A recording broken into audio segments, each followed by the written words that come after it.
सबसे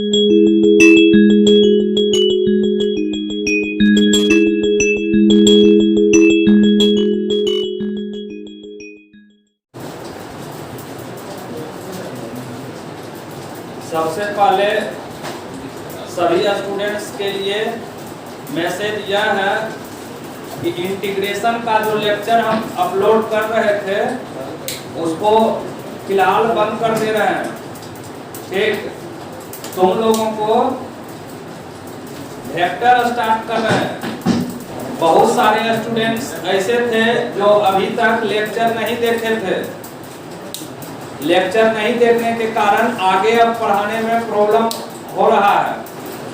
और ये ऐसा टॉपिक है वेक्टर, जिसको पीछे के लेक्चर से कोई मतलब नहीं है। आप पीछे कोई भी लेक्चर नहीं भी देखे हैं तो आपको ये वेक्टर समझ में आएगा। बात समझ गया?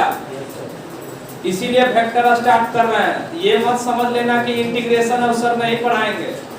इंटीग्रेशन फिर से स्टार्ट होगा और फर्स्ट लेक्चर से स्टार्ट होगा, मतलब फिर शुरुआत से। बात समझ गया? एकदम जैसे शुरुआत किए थे इंटीग्रेशन फिर उसी ढंग से स्टार्ट होगा। ठीक, अभी वेक्टर स्टार्ट कर रहे हैं। वेक्टर और 3D ये दोनों टॉपिक पढ़ा देंगे और उसको पढ़ाने के बाद फिर से इंटीग्रेशन स्टार्ट होगा वेक्टर 3D कंप्लीट करने के बाद। और ये दोनों कंप्लीट करने में वेक्टर और 3D 11 या 12 लेक्चर लग जाएगा। 11-12 लेक्चर के बाद फिर से इंटीग्रेशन स्टार्ट करेंगे और शुरू से पढ़ाएंगे, एकदम फिर जैसे शुरुआत किए थे उसी ढंग से। तो अभी वेक्टर स्टार्ट कर रहे हैं। वेक्टर और 3D ये दोनों चैप्टर मिला करके बिहार बोर्ड हो चाहे CBSE बोर्ड हो, समझ गया, 13 मार्क्स का क्वेश्चन आता है वेक्टर 3D। बात समझ गया? और तुम लोगों को पहले ये है कि अभी देखो वेक्टर में पहले आज सिर्फ डिफिनीशन लिखाएंगे, तो पहले समझ लेना है, ठीक ना, और उसके बाद लिखना है। बात समझ गया? तो चलो पहला डिफिनीशन लिखो वेक्टर में। फर्स्ट लिखना physical quantity.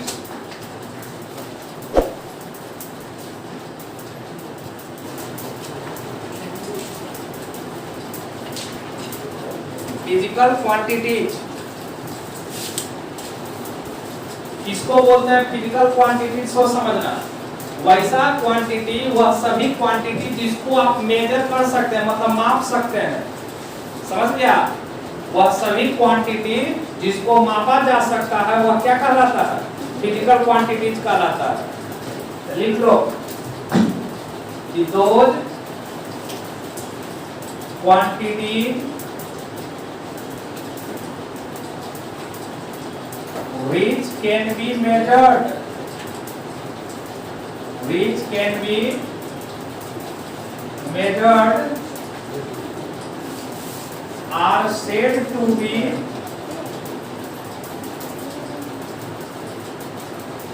physical quantities. Physical quantities वे सभी क्वांटिटी जिसको हम लोग माप सकते हैं। जैसे example mass, volume, distance, displacement,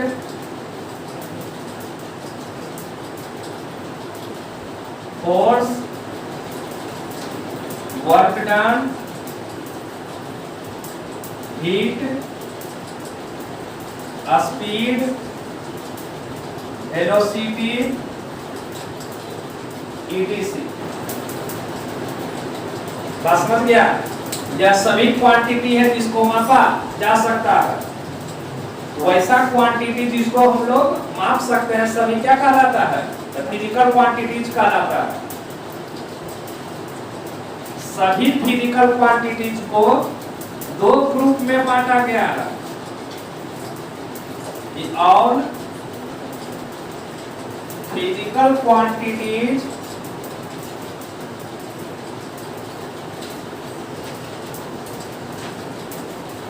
can be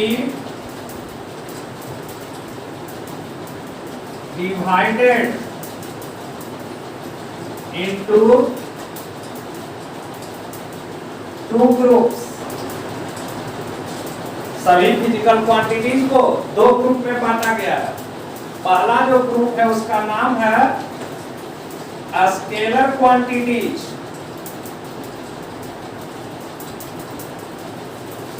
या सिर्फ स्केलर्स कह सकते हैं, स्केलर्स। और दूसरा है वेक्टर क्वांटिटीज,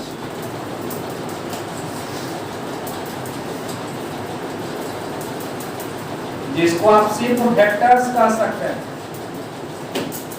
सभी फिजिकल क्वांटिटी को इसी दो ग्रुप में बांटा गया है, ठीक, स्केलर और वेक्टर, और इसी दोनों के बारे में आपको पढ़ना है। इतना प्रिंट कीजिए पहले, तो आगे फिर बता रहे हैं।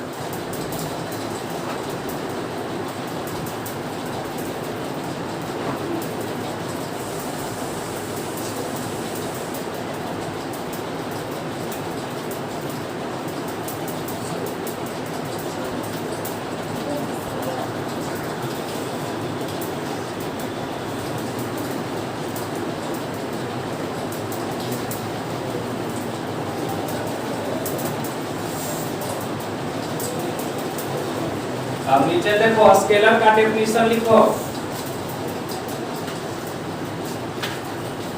स्केलर्स, आप लोग फिजिक्स में पढ़े होंगे वेक्टर, मालूम होगा स्केलर्स, वैसा क्वांटिटी जिसमें सिर्फ और सिर्फ मैग्नीट्यूड हो, ओनली मैग्नीट्यूड, उसी को हम लोग क्या कहते हैं, स्केलर। एक quantity which has only magnitude is said to be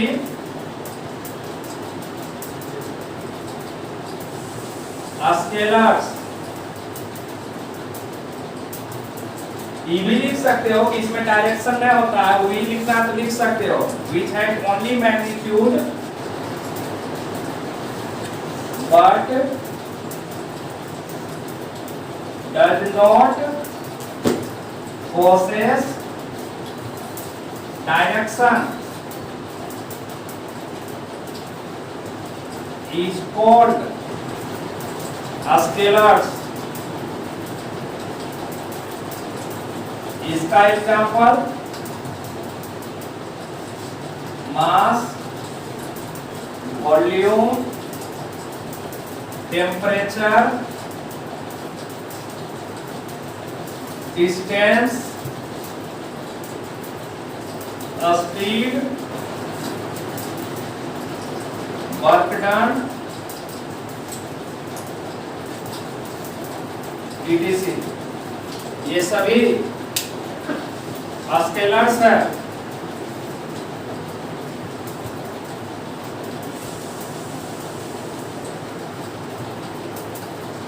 अब दूसरा लिखना वेक्टर्स।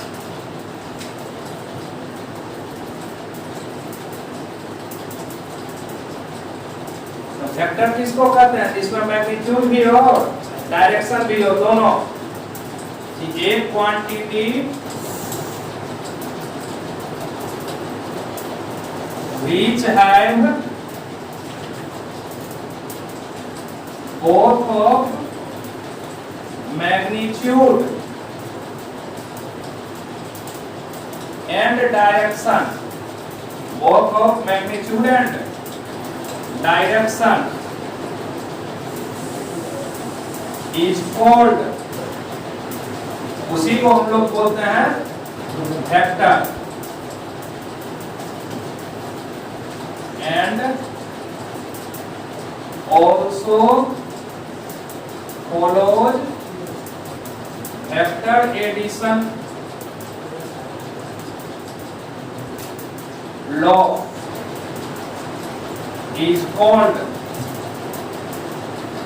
वेक्टर्स। बात समझ गए? इसका एग्जांपल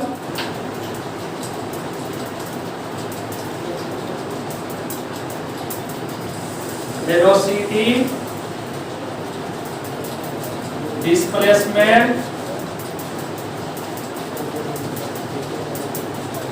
फोर्स, एक्सीलरेशन,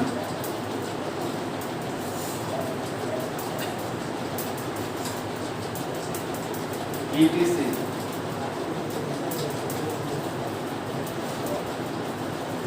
समझ गया वेक्टर और स्केलर का डिफिनेशन? जिसमें सिर्फ और सिर्फ मैग्नीट्यूड हो उसको स्केलर कहते हैं, जिसमें मैग्नीट्यूड और डायरेक्शन दोनों हो उसको वेक्टर कहते हैं। लिख लो डिफिनेशन एग्जांपल सहित, उतार लो जल्दी।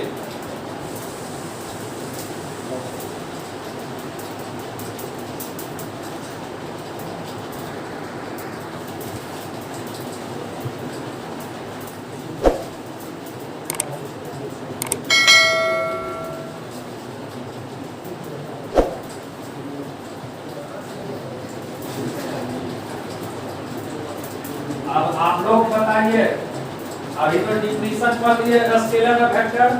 या स्केलर कहते हैं जिसका सिर्फ मैग्नीट्यूड होता है, वेक्टर जिसका मैग्नीट्यूड और direction.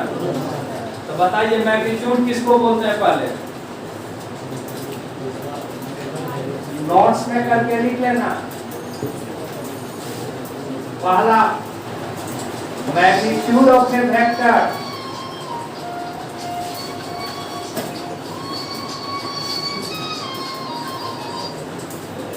Magnitude of a vector. बोलो मैग्नीट्यूड किसको बोलते हैं? तो मैग्नीट्यूड का मतलब होता है उस वेक्टर का लेंथ, वेक्टर का लेंथ, वेक्टर का जितना लेंथ होता है वही उसका मैग्नीट्यूड कहलाता है। और जो उस पर एरो देते हैं, अभी वेक्टर रिप्रेजेंट करने सिखाएंगे। ये तो जो कि डिफिनेशन पढ़ाए और डिफिनेशन में मैग्नीट्यूड आ गया, इसीलिए इसको समझा रहे हैं। तो मैग्नीट्यूड का मतलब होता है वेक्टर का लेंथ, ठीक। और जो एरो दिया रहता है उस पर तीर का निशान, वही उसका डायरेक्शन बताता है। बात समझ गया? तो लिख लो the magnitude of a vector, magnitude of a vector means, इसका मतलब होता है लेंथ ऑफ दैट वेक्टर। और जो उस पर एरो रहता है, and arrow indicates the direction of the vectors. बात समझ गए? मैग्नीट्यूड का मतलब होता है उस वेक्टर का लेंथ, और उस पर जो एरो दिया रहता है मतलब तीर का निशान, वही उस वेक्टर का डायरेक्शन बताता है। तो फिजिक्स में डायरेक्शन का बहुत ज्यादा यूज है, लेकिन मैथ में डायरेक्शन का कोई यूज नहीं है। मैथ्स पढ़ रहे हो, फिजिक्स नहीं, तो आप फिजिक्स में डायरेक्शन पढ़ना है, मैथ में कभी डायरेक्शन नहीं आएगा। मतलब ऐसा कोई भी क्वेश्चन नहीं आएगा जिसमें तुमको डायरेक्शन का जरूरत पड़ेगा। तुमको यहाँ डायरेक्शन से कोई मतलब नहीं है। आप दूसरा लिख लेना कि representation of a vector, representation of a vector. तब फिर मैग्नीट्यूड का डायरेक्शन समझा देंगे, पहले वेक्टर रिप्रेजेंट करने सीखेगा तब ना। तो देखो वेक्टर को हमेशा एक स्ट्रेट लाइन से रिप्रेजेंट करना है। वेक्टर हमेशा किससे रिप्रेजेंट होता है? स्ट्रेट लाइन से। इनिशियल पॉइंट से फाइनल पॉइंट तक, इनिशियल पॉइंट से फाइनल पॉइंट, उसी का नाम अलग अलग है। इनिशियल को टेल बोलते हैं, फाइनल को हेड बोलते हैं। हेड बोलो चाहे टर्मिनल पॉइंट बोलो, दोनों एक ही चीज है। मतलब final point, head, terminal point तीनों एक ही चीज है। इधर इनिशियल पॉइंट बोलो या फिर टेल बोलो, वो दोनों एक ही चीज है। तो लिख लो पहले रिप्रेजेंटेशन ऑफ ए वेक्टर में कि a vector is represented by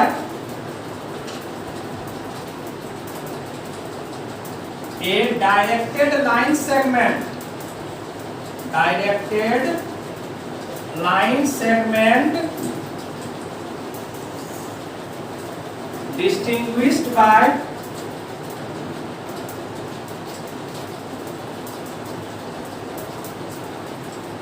initial and final point.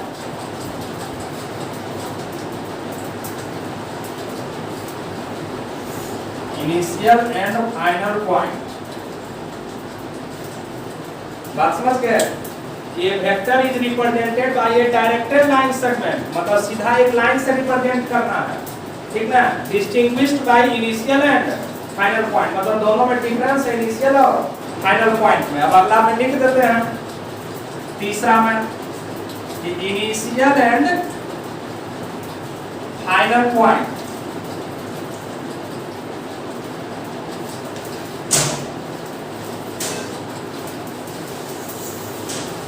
तो देखो जो पॉइंट एरो के नजदीक रहता है उसी को हम लोग कहते हैं फाइनल पॉइंट।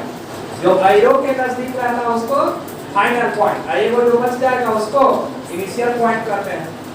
कि द पॉइंट, या बगल में लिख देते हैं पहले इसके नीचे में, देखो इनिशियल को आप टेल भी बोल सकते हैं, इनिशियल पॉइंट को आप क्या बोल सकते हैं? टेल।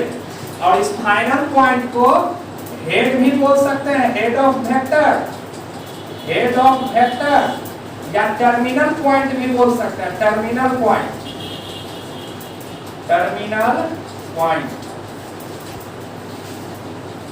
Tell of vector. ये दोनों एक है, इनिशियल पॉइंट बोलो या टेल बोलो, फाइनल पॉइंट बोलो या हेड बोलो या टर्मिनल पॉइंट बोलो। समझ गया? लिख देते हैं definition, the point near arrow, जो एरो के नजदीक है, इज नोन एज या इज सेड टू बी, उसको क्या बोला जाता है? फाइनल पॉइंट या head of vector, head of vector. And other point is, जो दूसरा पॉइंट रहता है, इज सेड टू बी, उसको बोला जाता है टेल, टेल ऑफ वेक्टर या इनिशियल पॉइंट।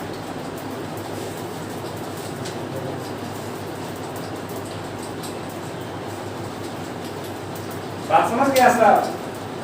कि जो एरो के नजदीक रहता है उसको फाइनल बोलते हैं या हेड बोलते हैं, और जो दूसरे छोर पर रहता है उसको इनिशियल पॉइंट या टेल बोलते हैं।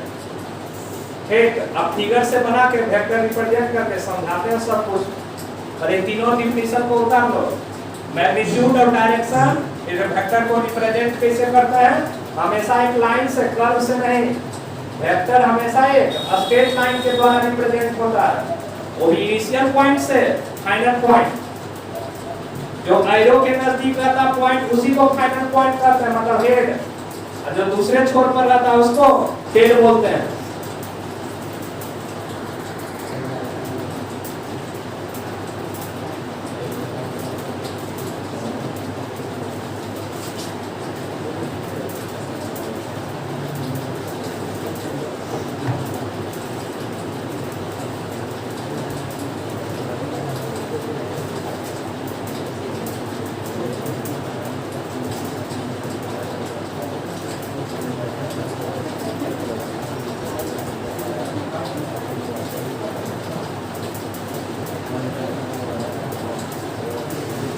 अपने को फिगर से समझना, पहले वेक्टर को रिप्रेजेंट करने सिखा रहे हैं, दो तीन तरह से समझाएंगे।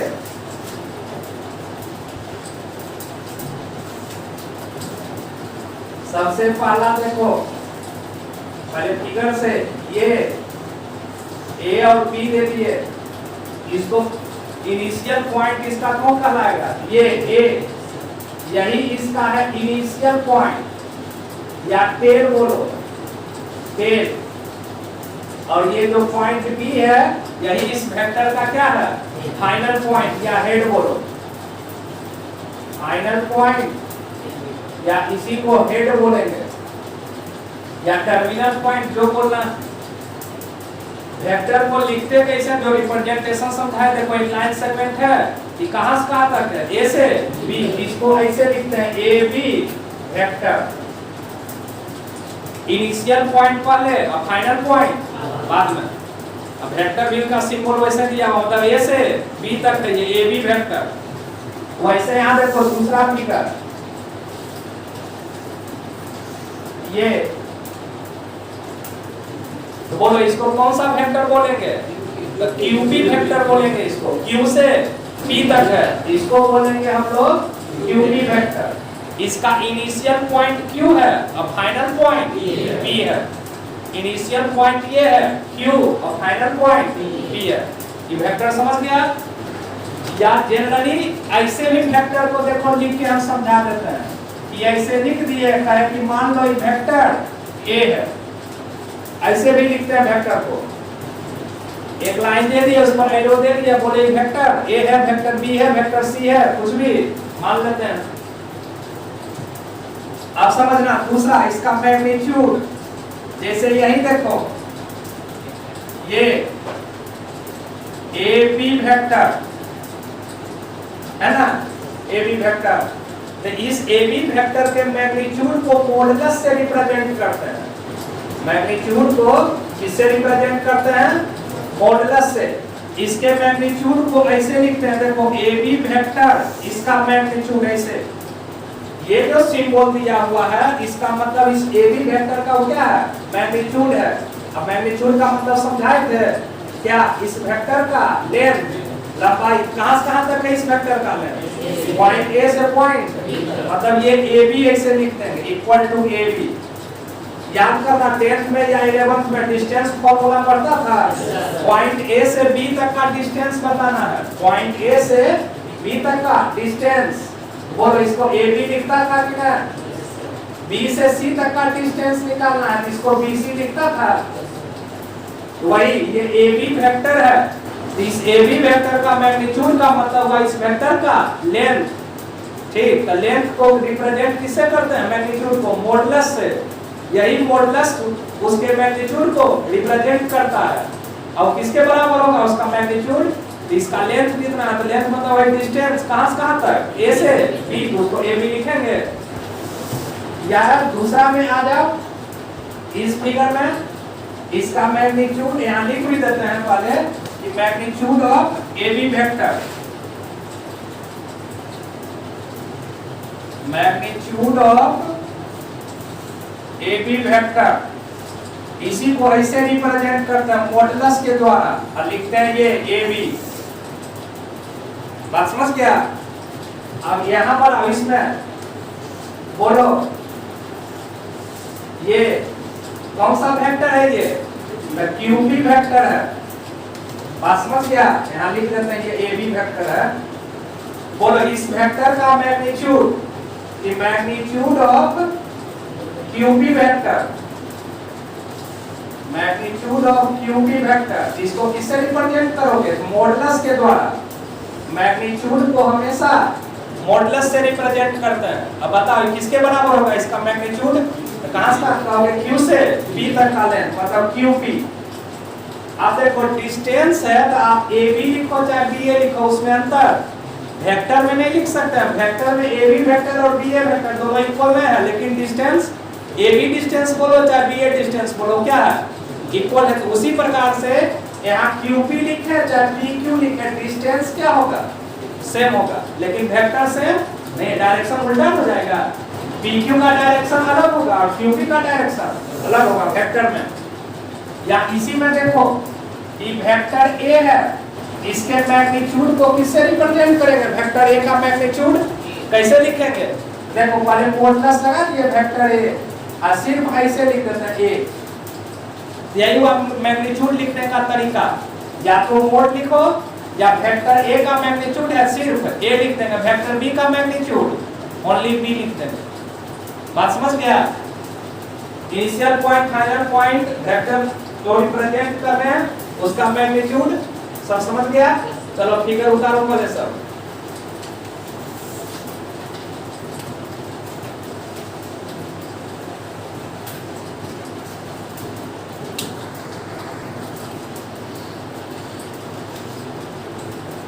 वेक्टर को हमेशा इनिशियल पॉइंट से फाइनल पॉइंट, यहाँ इनिशियल पॉइंट Q है, फाइनल पॉइंट P है, इसीलिए इसको QP वेक्टर लिखेंगे। यहाँ भी देखो बता दिए हैं कि ये टेल है और ये हेड है, जहाँ तीर का निशान है वही हेड है और जो दूसरा पॉइंट है उसको टेल बोलते हैं। हो गया फ्रेंड, मिटा देना।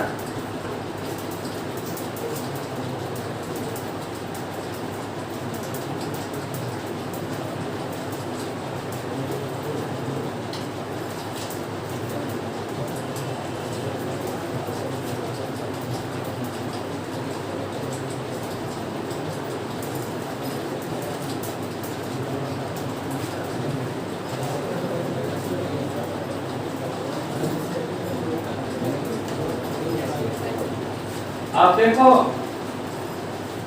आगे लिखना पोजीशन वेक्टर, पोजीशन वेक्टर।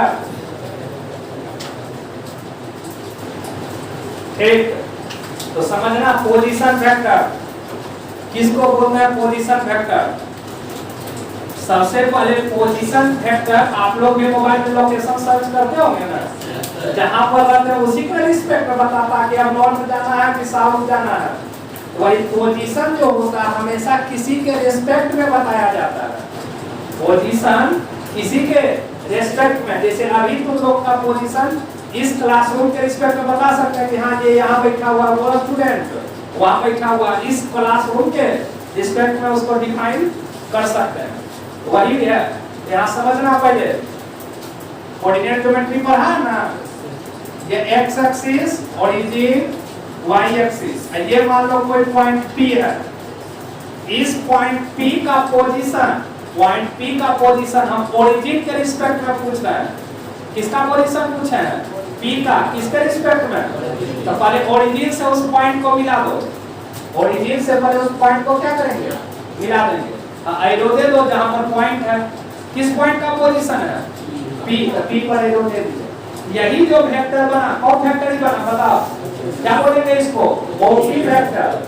यही OP वेक्टर पॉइंट P का पोजीशन वेक्टर है, किसके रिस्पेक्ट में? तो ओरिजिन O के रिस्पेक्ट में। बात समझ गया? इदा position vector of point P, point P with respect to origin, with respect to origin is OP vector। समझ गया कि पॉइंट P का पोजीशन किसके रिस्पेक्ट में? तो ओरिजिन O के रिस्पेक्ट में क्या होगा?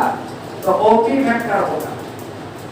ठीक, OP वेक्टर को पोजीशन वेक्टर जो होता है ओरिजिन के रिस्पेक्ट में, उसको वेक्टर R से रिप्रेजेंट करते हैं। इसको तुम ऐसे वेक्टर R भी लिख सकते हो कि it is represented by, it is represented by vector R।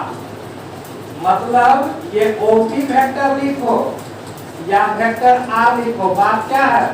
Same है। लेकिन सिर्फ किसके रिस्पेक्ट में पोजीशन वेक्टर रहेगा तो वेक्टर R लिखेंगे, ओरिजिन के रिस्पेक्ट में, दूसरे के रिस्पेक्ट में उसको वेक्टर R नहीं लिखेंगे। सिर्फ और सिर्फ किसी भी पॉइंट का पोजीशन वेक्टर ओरिजिन के रिस्पेक्ट में है, उसी को हम लोग किससे रिप्रेजेंट करते हैं? वेक्टर R से। दूसरे के रिस्पेक्ट में रहेगा तो उसको वेक्टर R से रिप्रेजेंट नहीं करना। अब जो पीछे समझाया फिर भी डिवीजन करवा दे रहे हैं। बोलो इसमें इनिशियल पॉइंट कौन है?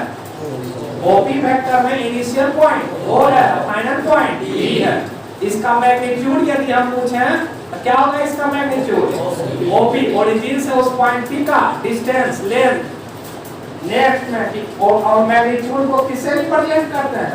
मॉडुलस से, मोड लगा देते हैं, ये उसका मैग्नीट्यूड है। बराबर magnitude of vector r equal to OP लिखो या ऐसे r लिखो। ये वेक्टर r का मैग्नीट्यूड जैसे समझाया था ना कि यदि सिर्फ वेक्टर a है तो वेक्टर a के मैग्नीट्यूड को क्या लिखते हैं, सिर्फ a लिखते हैं। तो ऐसे वेक्टर r का मैग्नीट्यूड है तो उसको क्या लिखेंगे, r लिखेंगे ओनली। या यहाँ OP लिख देते हैं और नीचे लिख देते हैं कि magnitude of vector r equal to r। बात समझ गया, लेकिन है तो दोनों इक्वल ही, क्योंकि उसी वेक्टर का मैग्नीट्यूड है, ये भी उसी वेक्टर का मैग्नीट्यूड है। तो हेंस यहाँ पर लिख देते हैं मैग्नीट्यूड ऑफ OP वेक्टर बराबर मैग्नीट्यूड ऑफ वेक्टर r बराबर OP बराबर r। बात समझ गया। तो पोजीशन वेक्टर आया निकालने, नहीं समझा फिर से समझा रहे। देखो दूसरा में कि मान लो ये कोई प्लेन है, या यहीं पर हम 2-3 पॉइंट ले लेते हैं। तो फिर से सुनना, हम क्या पूछ रहे हैं, ध्यान से सुनना कि पॉइंट A का पोजीशन बताना है। पॉइंट A का पोजीशन वेक्टर लिखना with respect two point B। किसके रिस्पेक्ट में हम पूछे हैं पोजीशन वेक्टर, B के रिस्पेक्ट में। किसका, A का। तो बोलो कौन सा वेक्टर होगा कि B का पोजीशन, A का पोजीशन वेक्टर है विद रिस्पेक्ट टू B। तो B से पहले A को मिला दिए, देखो लाइन दोनों को। अब इस पर एक एरो देंगे, एरो कहाँ देना है, किसका पोजीशन वेक्टर लिख रहे हो, A का। A पर देना है किसके रिस्पेक्ट में, B। तो कौन वेक्टर बना बताओ, B वेक्टर। यही हुआ A का पोजीशन वेक्टर किसके रिस्पेक्ट में, तो B के रिस्पेक्ट में। The position vector of point B, of point B with respect to,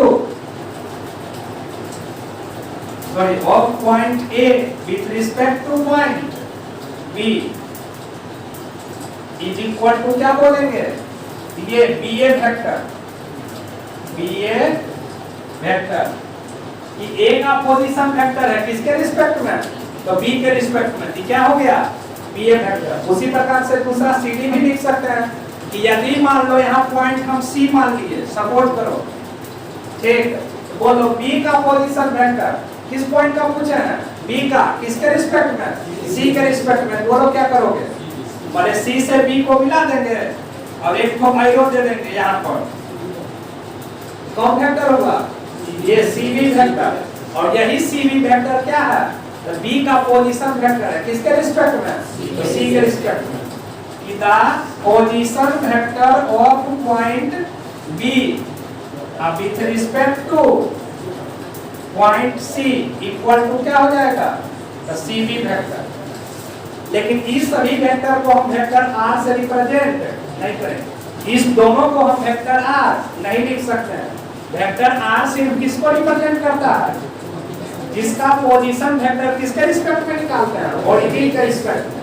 हाँ, यदि मान लो यहीं पर हम एक पॉइंट और B ले लीजिए, सपोज करो यहाँ हम B ले लीजिए और ओरिजिन से इसको मिला दिए, तो इसको भी हम वेक्टर R लिख सकते हैं। इस OB वेक्टर को भी हम वेक्टर R लिख सकते हैं। और दो वेक्टर रहेगा, एक को R1 मान लेंगे, एक को वेक्टर को R2 मान लेंगे। बात समझ गया। लेकिन वेक्टर R से जो रिप्रेजेंट होता है सिर्फ दो वेक्टर रिप्रेजेंट होता है, जिसका पोजीशन वेक्टर ओरिजिन के रिस्पेक्ट में निकालते हैं। अब पोजीशन वेक्टर लिखने आ गया, जिसके रिस्पेक्ट में कहेगा, समझ गया। और जिसका निकाला पड़े दोनों पॉइंट को क्या करना है, एक लाइन के द्वारा मिला देना, ज्वाइन कर देना और एरो दे देना हमेशा। जिसका पोजीशन वेक्टर निकालना वहां पर एरो दे देंगे। A का निकालना है A पर दिए, देखो यहाँ B का निकालना था, एरो B पर दिए। बात समझ गया। चलो उतारो तक। अब वेक्टर रिप्रेजेंट करने आया, अभी तीसरा तरीका से समझाएंगे। पहले लिखो, पहले अब देखो रिप्रेजेंट करना वेक्टर को आप लोग पढ़े होंगे फिजिक्स में, रिप्रेजेंट करने भी सिखाया होगा, लेकिन अभी हम यदि पूछ दे तो नहीं कर पाओगे। बस समझ गया, डायरेक्शनों नहीं मालूम होगा। कि नॉर्थ ऑफ ईस्ट का ईस्ट ऑफ साउथ क्या होता है, मालूम है सबको?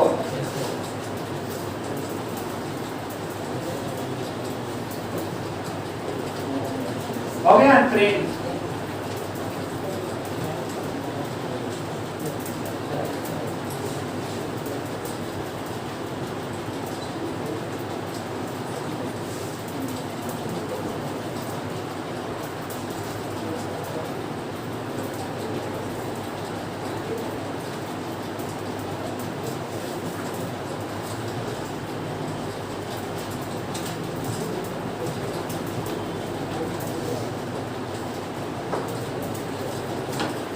लिखो एग्जाम्पल, रिप्रेजेंट्स ग्राफिकली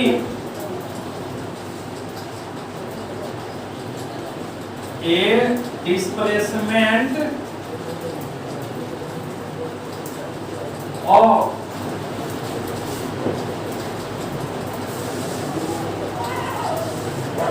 पहला में कि magnitude 2 units in the direction 30 degree north of east। n का मतलब नॉर्थ, e का मतलब ईस्ट, डायरेक्शन जान रहे हो ना, s मतलब साउथ, ठीक ना, और w मतलब वेस्ट। इसको रिप्रेजेंट करके सब दिखाओ अपने अपने कॉपी में, देखते हैं किसको किसको याद है और किसको आता है डायरेक्शन रिप्रेजेंट करना। 2 यूनिट्स का एक डिस्प्लेसमेंट दिखाना है, ठीक ना, किस डायरेक्शन में, तो 30 degree north of east direction में।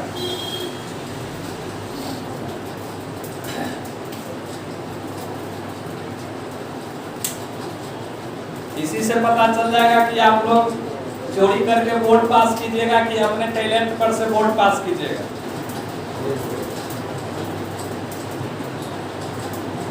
टैलेंट है कि चोरी है, ये तो फिजिक्स का शुरुआत है ना, इससे तो बाकी सब तो डिफिकल्ट होगा।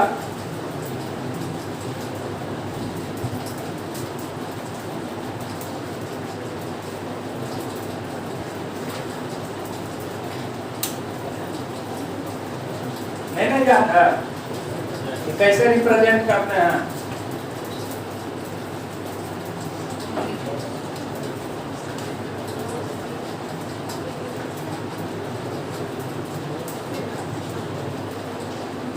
देखो नॉर्थ आता है, डायरेक्शन देने आता है ना, ऊपर नॉर्थ, नीचे साउथ, और इधर ईस्ट और ये वेस्ट। देखो मैग्नीट्यूड से मतलब नहीं है, मतलब मेन है डायरेक्शन से। मैग्नीट्यूड 2 यूनिट्स का है, स्केल पर 2 यूनिट्स क्या करना, माप लेना, या स्केल रख के लाइन खींचना, उसमें क्या दिक्कत है, ठीक है। अब किस डायरेक्शन में, तो नॉर्थ ऑफ ईस्ट, किधर है नॉर्थ ऑफ ईस्ट, इसमें, यानी इसी में बनाना है, ठीक है। यहाँ से शुरुआत करना, मतलब यहाँ से हम चलने शुरू किए हैं, किस डायरेक्शन में जाना है, नॉर्थ ऑफ ईस्ट। इधर बढ़ो कितना यूनिट्स, 2 यूनिट्स, और लगना चाहिए कि हम 30 डिग्री के एंगल से बढ़ रहे हैं। यही हो गया। मान लो इसको ए मान लेते हैं, कौन सा वेक्टर इसको बोलेंगे, ओए वेक्टर, यही उसका डिस्प्लेसमेंट हुआ। वो पहले ओरिजिन पर था ओ पर, अब कहां पहुंच गया, ए पर। यहां से यहां तक का डिस्टेंस कितना है, 2। एंगल हमेशा देना, देखो ऑफ जिसके साथ लिखा हुआ ऑफ ईस्ट है, तो एंगल हमेशा ईस्ट के साथ बनाना, मतलब ये एंगल है 30 डिग्री, ये यही एंगल है आपका कितना, 30 डिग्री। हो गया, वेक्टर रिप्रेजेंट हो गया। यही डिस्प्लेसमेंट है कितना यूनिट का, 2 यूनिट का, किस डायरेक्शन में, तो 30 degree north of east. Main यहाँ समझना है कि एंगल हमेशा किसके साथ देना है, तो जिसके साथ ऑफ लिखा हुआ है, ऑफ ईस्ट है तो ईस्ट के साथ 30 डिग्री का एंगल बनाना। बात समझ गया, तो बोलो यदि ईस्ट के साथ 30 डिग्री है तो नॉर्थ के साथ कितना डिग्री है, 60 डिग्री है। यहाँ ई भी लिख सकते हैं 60 डिग्री, लेकिन तब बदल देना होगा।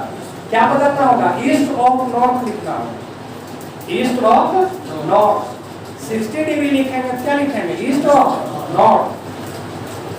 फिर वैसे समझना कि मैग्नीट्यूड मान लो 3 यूनिट्स है इन द डायरेक्शन 60 डिग्री लिख देते हैं, ठीक ना? और west of south, west of north. अब बताओ इसको रिप्रेजेंट करो। ओरिजिन से चलना शुरू करेंगे, कितना? 3 यूनिट्स पहले चलेंगे और डायरेक्शन तो बाद में देंगे। अब बताओ डायरेक्शन कितना है? 60 degree north of, west of north, यानी किसके साथ 60 डिग्री का एंगल बनेगा? नॉर्थ के साथ। इधर बनाना है, ठीक ना?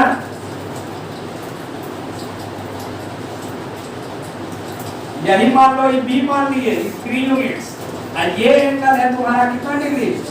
60 डिग्री। यही ओ बी वेक्टर हुआ दूसरा। बात समझ गया? और यदि यहाँ कुछ नहीं लिखा रहेगा एंगल, तब क्या होता है बताओ? एंगल कुछ भी नहीं लिखा हुआ, मान लो यहाँ लिख दिया कि मैग्नीट्यूड है 1 unit in the direction south of east, angle नहीं लिखे, कुछ भी नहीं, तब क्या समझोगे? 45 45। बात समझ गया?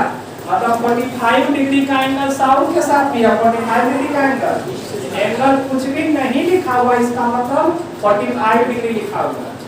ठीक, तो बोलो रिप्रेजेंट कर लोगे 1 यूनिट? कैसे रिप्रेजेंट करोगे बताओ? किस डायरेक्शन में? तो साउथ और ईस्ट। ये सी मान लो 1 यूनिट, यही हो गया। यहाँ लिख दो एंगल की, ये भी 45 डिग्री है और इधर भी 45 डिग्री है। ये एंगल भी हो गया 45 डिग्री, इधर से लेंगे भी तो भी 45 डिग्री। यानी पहला का जो आंसर हुआ ये हुआ ओ ए वेक्टर, ये हुआ आपका ओ बी वेक्टर और ये हुआ आपका ओ सी वेक्टर। अब वेक्टर रिप्रेजेंट करने आया तो लिख लो।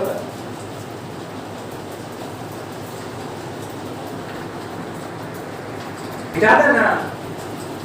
चलो अब हेडिंग देना, लिखना टाइप्स ऑफ वेक्टर या काइंड्स ऑफ वेक्टर।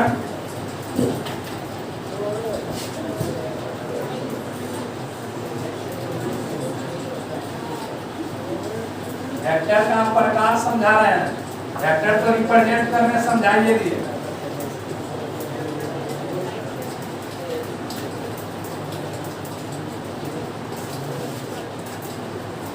लिखना टाइप्स ऑफ वेक्टर।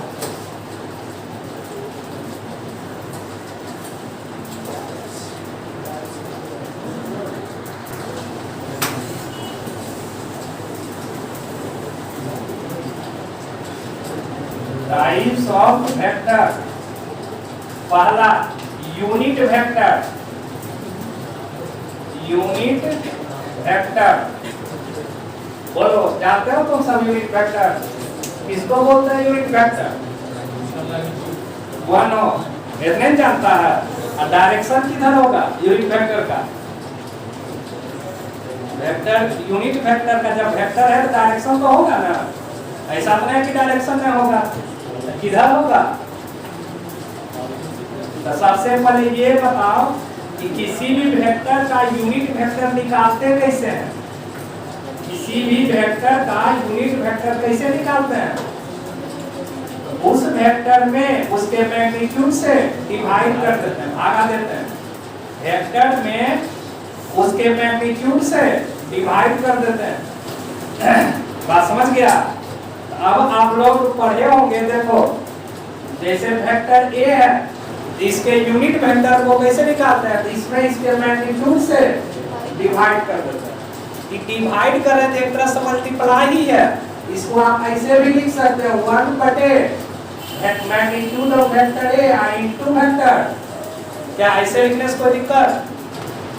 अब समझना आगे, ये एक स्केलर क्वांटिटी है, मैग्नीट्यूड है, ये स्केलर हुआ और ये वेक्टर है। तो किसी भी वेक्टर में यदि स्केलर से गुणा करते हैं ना, तो कोई मतलब डायरेक्शन चेंज नहीं होता। जैसे वेक्टर ए लिखा हुआ, इसका जो डायरेक्शन होगा वही 2 इंटू वेक्टर ए का भी डायरेक्शन होगा, वही 3 इंटू वेक्टर ए का भी डायरेक्शन होगा, वही 4 इंटू वेक्टर ए का डायरेक्शन होगा। मतलब कोई स्केलर गुणा कर दो डायरेक्शन चेंज नहीं होता। किसी भी वेक्टर में यदि स्केलर से गुणा करते हैं 1 2 3 4 5 6 7 8 9 10 तो डायरेक्शन चेंज नहीं होता। यानी किधर होगा इसका डायरेक्शन, बताओ यूनिट वेक्टर का, तो जिधर ही वेक्टर ए होगा, जिधर वेक्टर ए होगा जिस डायरेक्शन में उसी डायरेक्शन में उसका यूनिट वेक्टर भी होगा, उसका डायरेक्शन चेंज नहीं होगा। बात समझ गया, याद रहेगा। मैग्नीट्यूड तो मन सबको याद रहता, डायरेक्शन में भूल जाता। डायरेक्शन किधर होता है, जिधर वेक्टर ए है, मतलब जिसका यूनिट वेक्टर है बी का यूनिट वेक्टर है, तो उसका डायरेक्शन किधर होगा, तो वेक्टर बी का जिधर डायरेक्शन है। बात समझ गया, तो लिख लो अब डिफिनीशन का। सबसे पहले तो वही लिख लेना, इसका मैग्नीट्यूड कितना होगा 1, कि a vector of unit modulus, unit modulus, वो तो मॉडुलस लिखा मतलब क्या होगा, वो मैग्नीट्यूड। पीछे समझाया ना कि मैग्नीट्यूड को किससे रिप्रेजेंट करते हैं, मॉड के द्वारा, कि a vector of unit modulus is called, वही क्या कहलाता है, यूनिट वेक्टर, वही यूनिट वेक्टर कहलाता है। ऐसे हम देखो नीचे लिख देते हैं कि the unit vector of vector a is always denoted by a के। देखो वेक्टर ए के यूनिट वेक्टर को किससे रिप्रेजेंट करते हैं, कैप के द्वारा। ऊपर में जो लिखा हुआ है सिंबल, इसको क्या पढ़ते हैं, कैप, वही कैप तो बी हेड, बात समझ गया, वही है ए कैप, ठीक, and is defined by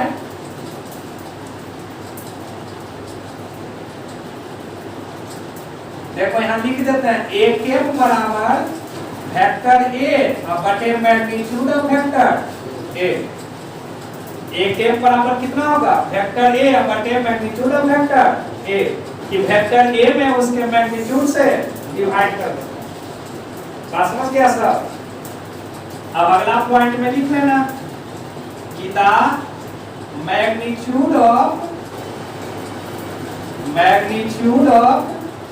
A cap is कितना 1 एंड डायरेक्शन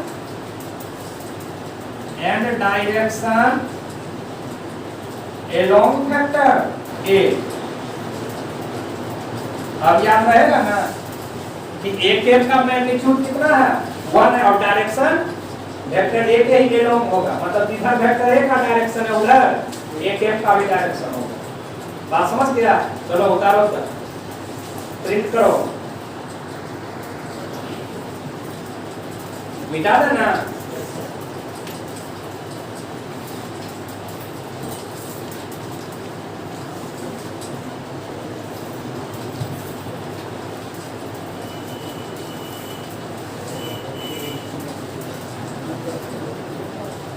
अब दूसरा लिखो, नल या जीरो वेक्टर, नल या जीरो वेक्टर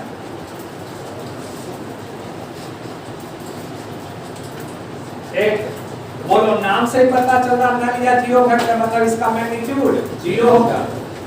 देखो इसका मतलब हुआ कि इसका इनिशियल पॉइंट भी वही है और फाइनल पॉइंट भी वही है, मतलब बस यही है वेक्टर है। बात समझ गया, इसी को बोलेंगे नल या जीरो वेक्टर। बात समझ गया सब, लिख लो कि a vector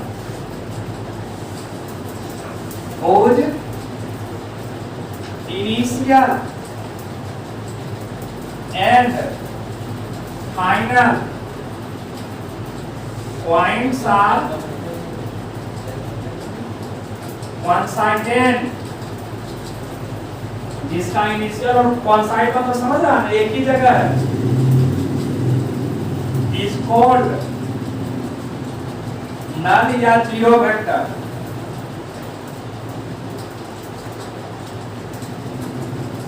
it is represented by, इसको रिप्रेजेंट करते हैं ऐसे,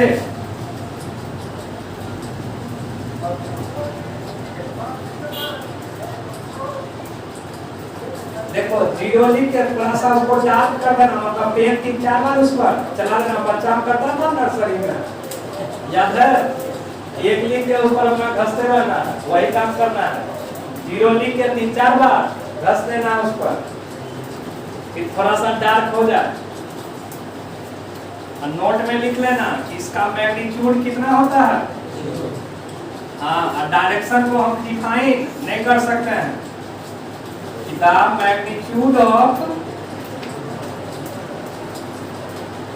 null vector is 0 and direction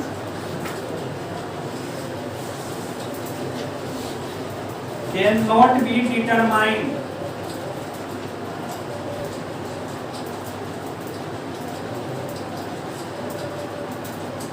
दोस्तों बता नहीं सकते उसका डायरेक्शन नल या जीरो वेक्टर का।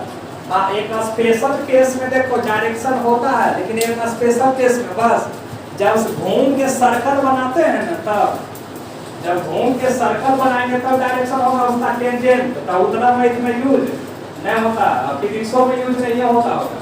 हमको तो कहीं पढ़ा नहीं था, तुम लोगों का जो एक्स्ट्रा कुछ होगा, हमको कभी जीरो वेक्टर में डायरेक्शन का जरूरत पड़ा ही नहीं था, समझ गया। जैसे यहाँ से देखो कि मान लो यहाँ से हम चलना शुरू किए, अब फिर यहीं आके पहुंच गए, डिस्प्लेसमेंट, वहाँ डिस्प्लेसमेंट आएगा जीरो, तो डिस्प्लेसमेंट एक वेक्टर है, वहाँ डिस्प्लेसमेंट वेक्टर बराबर तो जीरो वेक्टर आ जाएगा, उसका डायरेक्शन भी हो जाएगा। क्या होगा इसका डायरेक्शन, तो यहाँ पर जो टेंजेंट है, जो टेंजेंट है वही उसका डायरेक्शन होगा। इतना का आपको जरूरत नहीं पड़ता, इसलिए सीधा सीधा याद रखिए कि जीरो वेक्टर के डायरेक्शन को हम डिफाइन नहीं कर सकते। चलो उतार लो,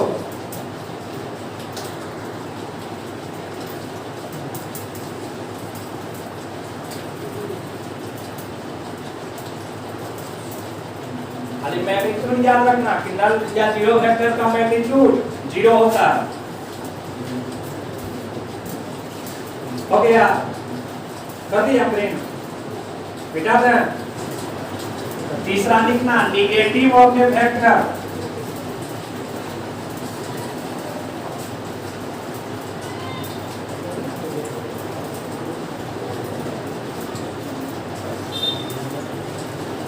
तीसरा नंबर लिखना निगेटिव ऑफ ए वेक्टर, मतलब किसी भी वेक्टर का निगेटिव वेक्टर, किसी भी वेक्टर का निगेटिव वेक्टर।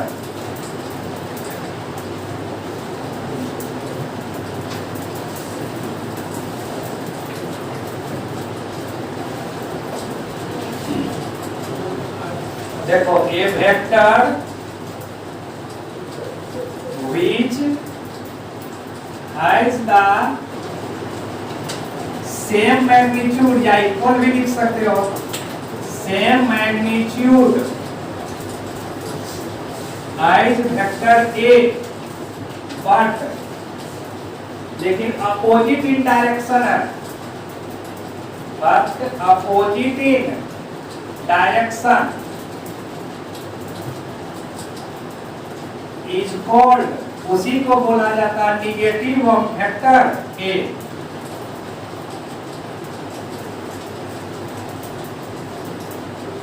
And is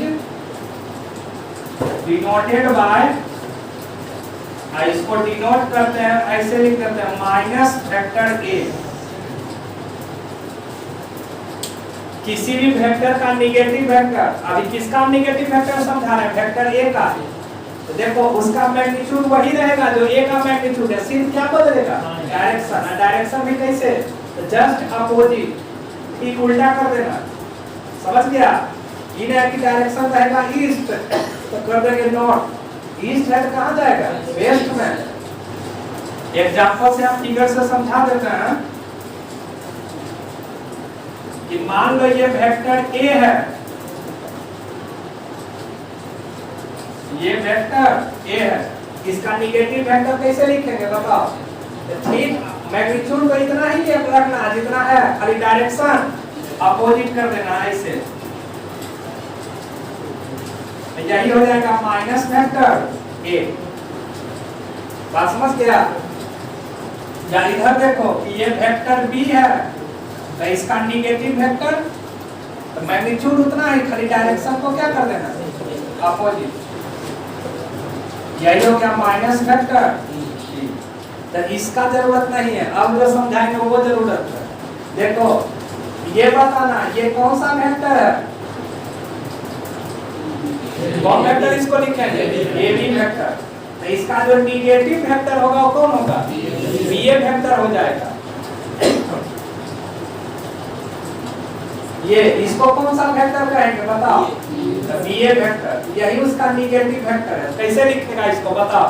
तो जैसे यहाँ लिखा था बी को लिखा माइनस बी, वैसे ही किसका निगेटिव वेक्टर है? ए बी वेक्टर का। इसको कैसे लिखेंगे? ऐसे माइनस ए बी वेक्टर।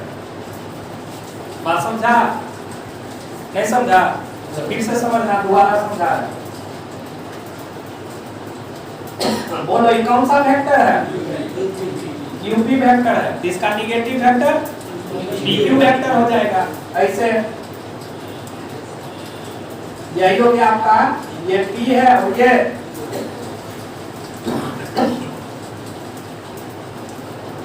ये निगेटिव वेक्टर है। किसका निगेटिव वेक्टर है? इसको लिख सकते हो माइनस क्यूबी वेक्टर। तो क्या कंक्लूजन निकला इन दोनों से? समझ में आया कि जो इनिशियल है उसको फाइनल कर देंगे, जो फाइनल है उसको आगे में माइनस लगा देना। यही याद रखना। बस समझ गया? नोट में वहां लिख देना, डिफिनेशन जरूरत नहीं पड़ेगा। ठीक, जो अब लिख रहे हैं वही तुमको जरूरत पड़ेगा, यहाँ नोट में करके लिख दिए। देखो ए बी वेक्टर है, यदि हम इसको बी ए वेक्टर लिख देंगे तो दोनों इक्वल अभी नहीं है, अभी दोनों इक्वल है, क्या डायरेक्शन उल्टा है। लेकिन यदि माइनस लगा देंगे तब दोनों को इक्वल लिख सकते हैं। ए बी वेक्टर बराबर माइनस बी ए वेक्टर। समझ गया? या बी ए वेक्टर है, इसको यदि ए बी वेक्टर लिख देंगे तो आगे में क्या करना? माइनस लगा देना। उसी प्रकार से यहाँ देखो कि पी क्यू वेक्टर है, ठीक, इसको क्यू पी लिख दिया तो आगे क्या करना? माइनस लगा देना। या क्यू पी वेक्टर है और पी क्यू लिख देंगे तो आगे में यही याद रखना कि इंटरचेंज करेंगे तो आगे में माइनस लगा देना। ए बी को बी ए लिख रहे हैं वेक्टर में, मैग्नीट्यूड में ए बी लिखो चाहे बी ए लिखो, कोई दिक्कत, लेकिन वेक्टर में प्रॉब्लम है, डायरेक्शन उल्टा हो जाएगा, इसलिए आगे क्या करना? माइनस लगा देना। चलो उत्तर बता, प्रिंट करो।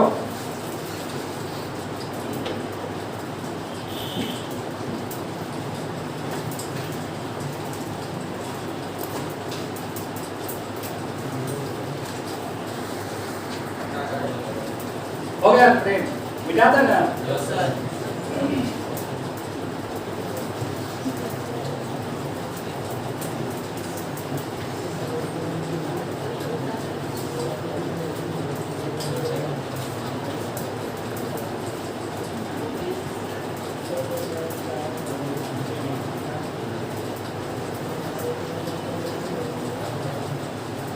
याद रहेगा ना कि यदि इंटरचेंज करेंगे तो आगे में माइनस लगा देना। अब चौथा लिखना इक्वल वेक्टर।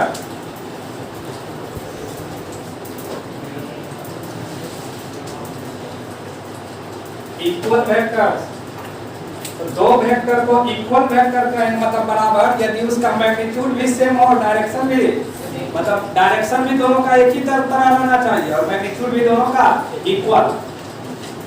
कि two vectors, vector A and vector B are said to be equal vectors equal vectors if their magnitude and direction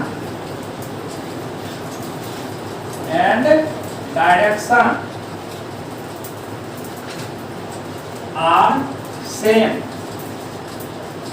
यदि इसका मैग्नीट्यूड और डायरेक्शन सेम है, मतलब वही इक्वल है, तो कहेंगे कि वो दोनों वेक्टर भी क्या है, इक्वल है। और डिनोट कैसे करते हैं, तो वही इक्वल टू का साइन दे देते हैं। If vector A is equal to vector B, बात समझ गया? फिगर से दिखाना है या ऐसे भी दिखा सकते हो।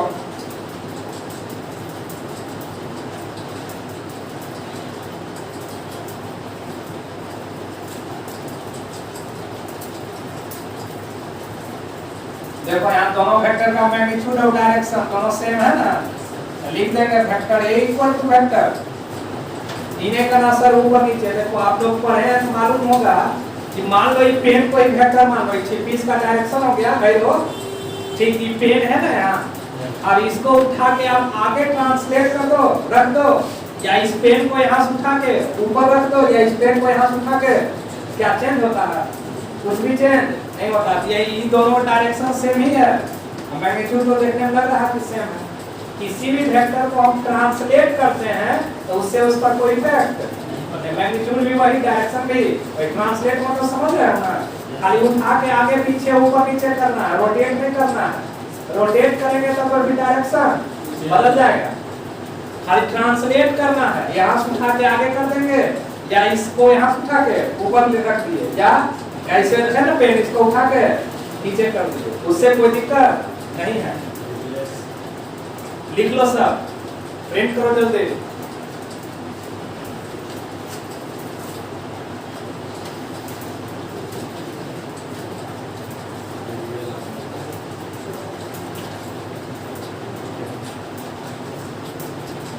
हो गया, पांचवा लिखना था।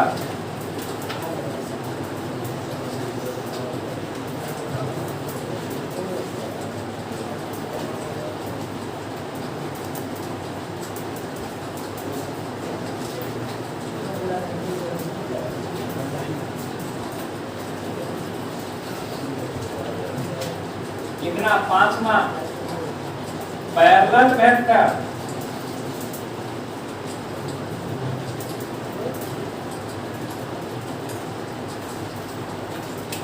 देखो पैरेलल वेक्टर में सिर्फ डायरेक्शन सेम रहना चाहिए, अपोजिट भी रह सकता है, just opposite.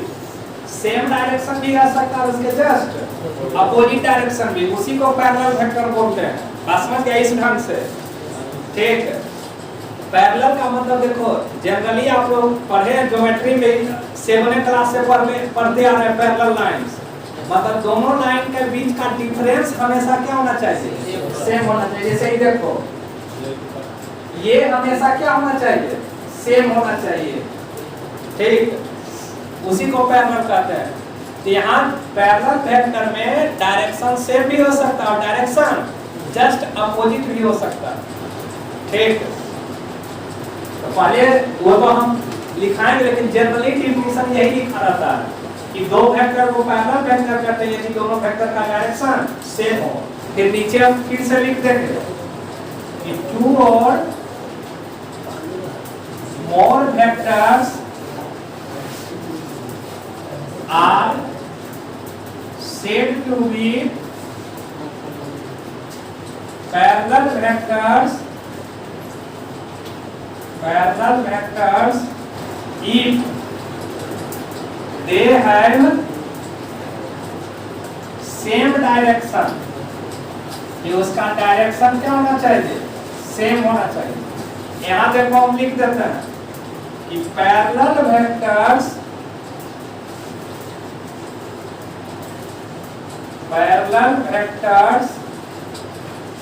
may have equal और unequal मैग्नीट्यूड, कि मैग्नीट्यूड भी सेम भी हो सकता है और सेम नहीं भी हो सकता है, and direction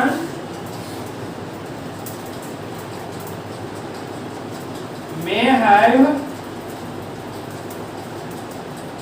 same or just opposite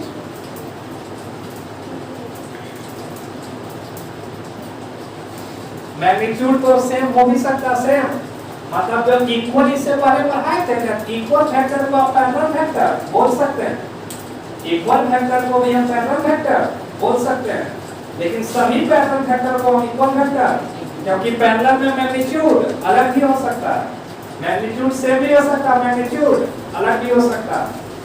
जैसे एग्जांपल से देखो, दो तीन फिगर हम बना के समझा देते हैं।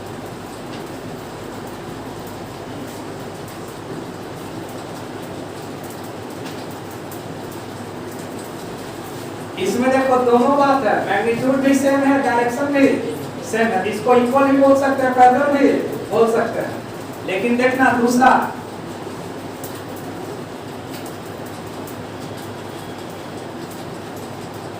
यहां बताओ मैग्नीट्यूड तो सेम है नहीं, डायरेक्शन भी जस्ट अपोजिट है, तो भी पैरेलल बोल सकते हैं, जस्ट अपोजिट है चूंकि, ठीक ना, या सेम भी रख सकते हैं।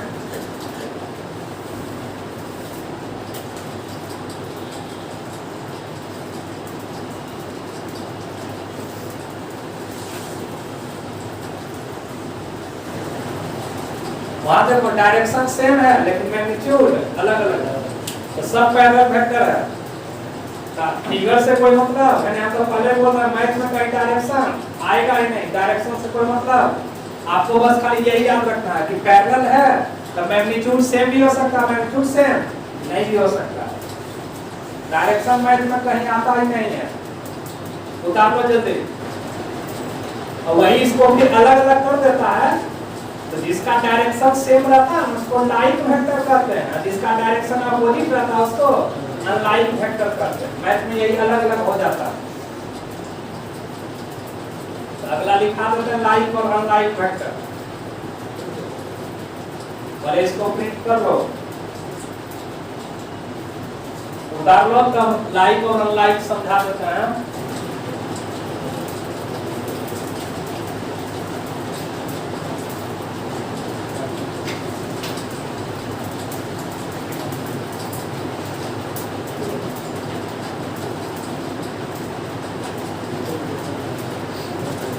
हो गया, उतार दिया सब।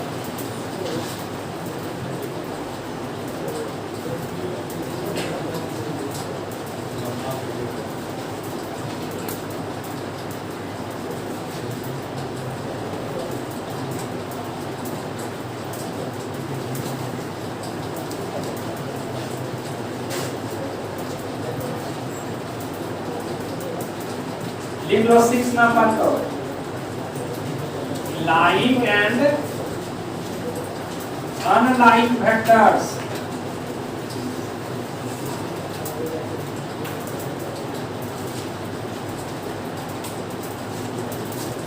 the two parallel vectors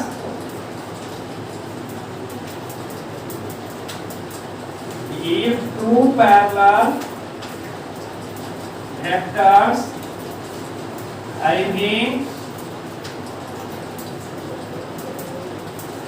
same direction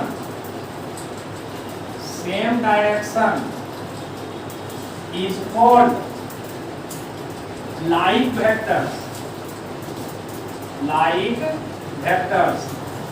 ये दो पैरेलल वेक्टर है, दोनों का डायरेक्शन क्या है, सेम, उसको लाइक वेक्टर बोलेंगे। And if they have opposite direction, और अपोजिट डायरेक्शन रहेगा तब उसको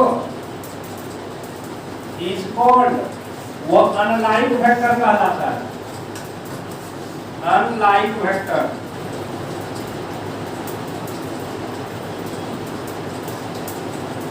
बात समझ गया, मतलब ये हो गया तुम्हारा लाइक वेक्टर्स, डायरेक्शन दोनों का सेम ना है, और ये हो गया तुम्हारा अनलाइक वेक्टर्स। बात समझ गया, ये लाइक है और ये अनलाइक है, इसमें डायरेक्शन सेम है तो लाइक, इसमें डायरेक्शन अपोजिट है तो वो अनलाइक वेक्टर। उतार लो सब।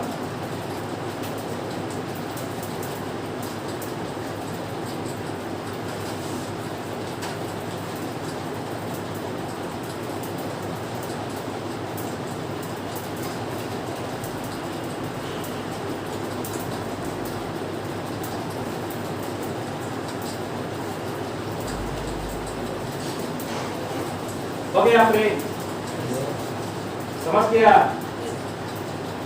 आज भर इतना ही रहने देते हैं, ठीक है? अगला क्लास में, नेक्स्ट क्लास, सबसे पहले देखो फिर से आप लोगों को बोल दे रहे हैं कि जो इंटीग्रेशन का वीडियो अपलोड हो रहा था वह अपलोड होगा, लेकिन वेक्टर 3D पढ़ाने के बाद, क्योंकि बहुत सारे स्टूडेंट अभी तक लेक्चर नहीं देखे हैं, इसीलिए इंटीग्रेशन पढ़ाएंगे तो फिर किसी को समझ में नहीं आएगा।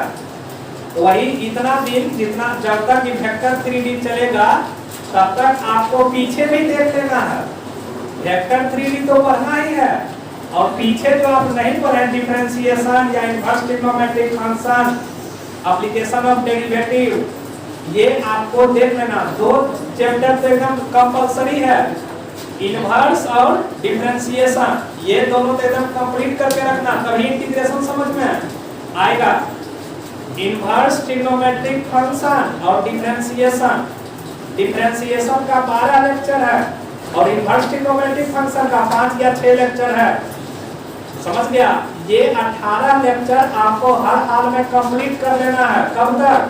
जब तक वेक्टर 3D चल रहा तब तक। इसको भी पढ़ना है, वेक्टर 3D को भी पढ़ना है और इंटीग्रेशन को भी पढ़ना, दोनों। वेक्टर 3D जब खत्म हो जाएगा तो फिर शुरू से आपको इंटीग्रेशन पढ़ाएंगे, मतलब फर्स्ट लेक्चर से जो पढ़ा दिए हैं वो भी पढ़ाएंगे।